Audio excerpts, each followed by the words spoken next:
நெல்லையில் புகழ்பெற்ற நெல்லையப்பர் காந்திமதி அம்பாள் கோயிலில் நடைபெற்ற வருஷாபிஷேக விழாவில் திரளான பக்தர்கள் சிறப்பு பூஜையில் பங்கேற்று சுவாமி தரிசனம் செய்தனர்.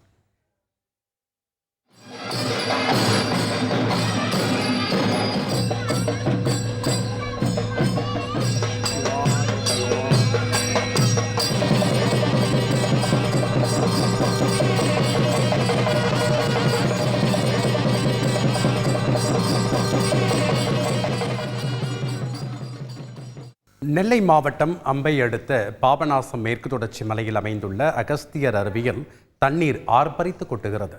தற்போது வெயிலின் தாக்கம் அதிகரித்திருப்பதாலும் இன்று விடுமுறை தினம் என்பதாலும் அகஸ்தியர் அருவிக்கு சுற்றுலா பயணிகளின் வருகை அதிகரித்து காணப்பட்டது. ஆர்ப்பரித்து கொட்டும் அருவியில் ஏராளமான சுற்றுலா பயணிகள் குளித்து மகிழ்ந்தனர். இதையொட்டி பாபநாசம் வனச்சோதனை சாவடி முன் ஏராளமான வாகனங்கள் அணிவகுத்து நின்றன. செய்திகளை உடனுக்குடன் தெரிந்து கொள்ள உடனே சப்ஸ்கிரைப் பண்ணுங்க.